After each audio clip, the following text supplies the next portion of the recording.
Hi guys, welcome back to my channel. Today you're going to be watching my beauty tips, tricks, and hacks video. Basically, I'm going to be showing you some tips and tricks that I've learned throughout the time that I've been using makeup and exploring the world of beauty. So without further ado, let's jump in. So my first tip I would have to say that is so crucial is buying products that work for you.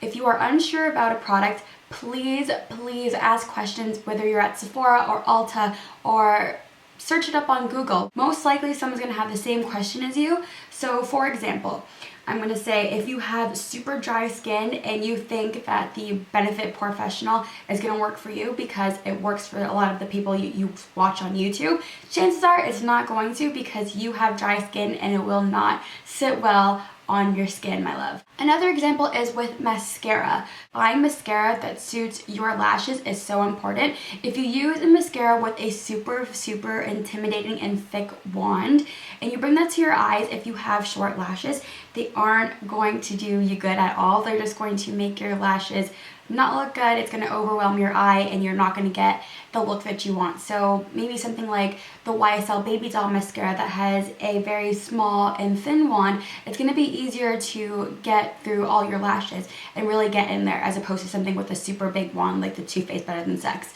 So it's really important that you buy the makeup products that suit you, not because you just saw it work on somebody else. Everyone has different biochemistry, everyone has different features on their body and their face, so it's really important that you buy what works for you. My second tip is making sure that you do your makeup in natural daytime light or white light, and the reason why I say that is because white light and natural daylight actually picks up a lot more through the reflection of the mirror, and you get to see almost just about everything that's going on when you're blending your makeup. If you were to do it with maybe like an incandescent or a warm bulb, it's not going to pick up everything that you need to see. So make sure that you are getting that natural white daytime light. Doing your makeup in front of a mirror is so important. Trust me when I say this, guys, it just makes your makeup look so much better. You can see everything. It's amazing. Now my third tip is for my girls that love mascara. Guys, I know the struggle of finding the perfect mascara that works for you, but then it just dries within like 4 weeks of using it. Like it's just so, it's so frustrating. So what I like to do, because I know that mascara is not like old or anything and it's perfectly fine, like this L'Oreal Luminous Manga mascara, it does get dry and I personally love using it for the bottom lashes. So what I like to do is putting a little bit of contact solution right in the tube and it works perfectly fine right after. Just stir it up. Do not put too much, put like 2 or 3 drops and you're good to go. This allows the walls of the mascara to be well lubricated to get more of that dried out product in there and you can use it good as new. Now my fourth tip and trick is actually to wet your brushes before you use them. Not too much, not too little, just right, maybe with a spray bottle. What I like doing is spraying it with a little bit of water. Here I have my Makeup Forever Professional Mix and Fist. It's actually filled with water because I was too lazy to go pick up a spray bottle. So I filled it with water and I just sprayed it just a little bit like that. 1 spray is good enough. 2 sprays, 1 for each side. Or you could do it with the Max Fix Plus. I know that works really well as well. But honestly, water is free and I think this is about 30 bucks, so you're better off with water. I will show you guys the difference of how it looks like when you're picking up your makeup. For my 5th tip, it's actually really bizarre that this happened to me. I'm not too sure if it happened to anybody else, but just to warn you guys, if you do not have blackheads on your nose, do not go out using any nose strips or any blackhead strips, especially the Biore strips, because it will actually give you blackheads after that. I got terrible blackheads after I used it when I didn't have any. I was just curious, so I was like, maybe I'm gonna try some one day. So I decided to use the Biore strips.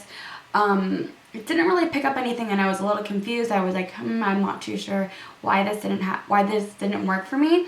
After that, I realized that my nose was actually producing blackheads. It was terrible. So what I would suggest is actually using something more gentle on the skin.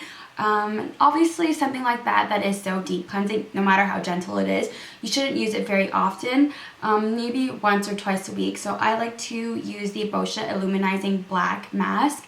It's basically a mask that kind of does exactly what the Biore strips do, but it's for all over the face. So if you have any whiteheads, blackheads, things like that. Sounds so gross, but it's true. It completely draws it out, and you peel off the mask and you can see everything.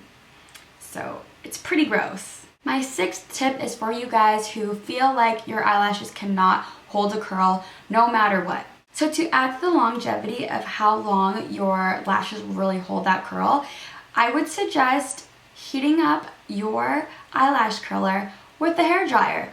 Just blow it on it for a few seconds and it'll act as a little hair straightener. And don't do it for too long because your eyelashes are really delicate and you don't want to damage those hairs particularly because they're really hard to grow back.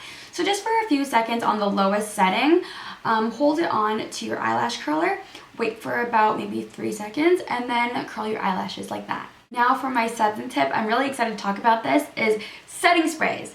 Guys, setting sprays are so important. I know a lot of people think that they're so pointless, but they really aren't. They actually really do add to the longevity of your makeup. Like, it'll last all day, especially if you're using a really good one.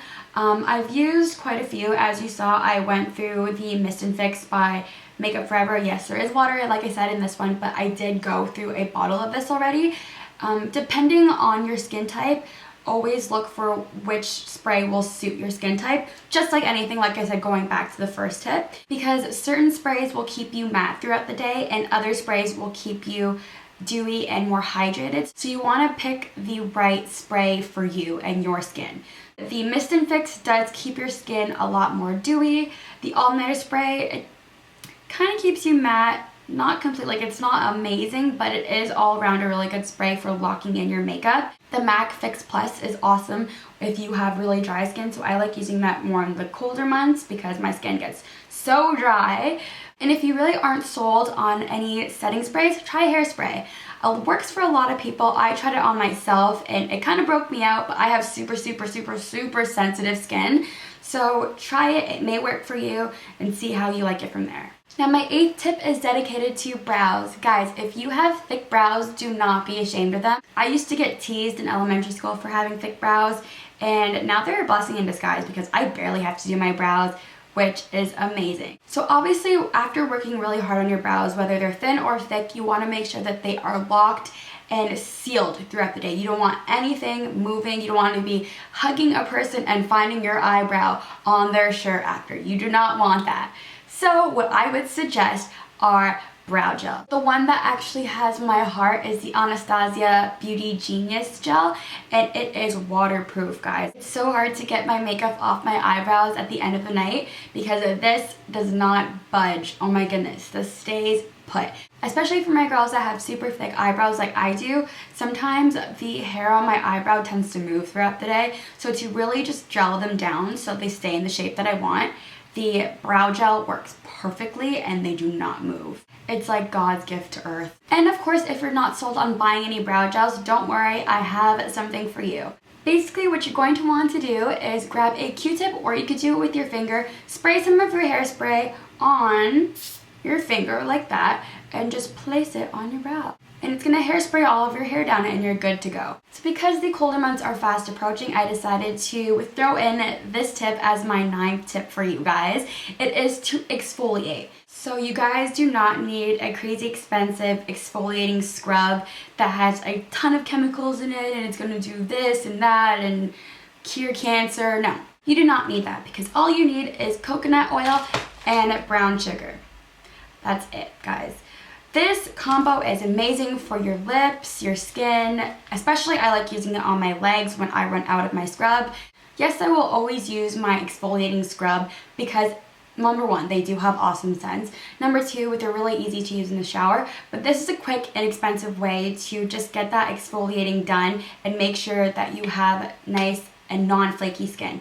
So the reason why it is so crucial to exfoliate is because if you have that layer of dry skin, your skin is going to reject anything you put on it. So if you put a lipstick, if you put, say, bronzer throughout the day, and you just find it like leaving within maybe like a couple of hours or maybe even a couple of minutes, exfoliating is key. So making sure you get rid of that dead layer is crucial.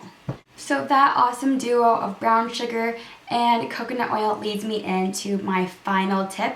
It is making sure that you have coconut oil in your life.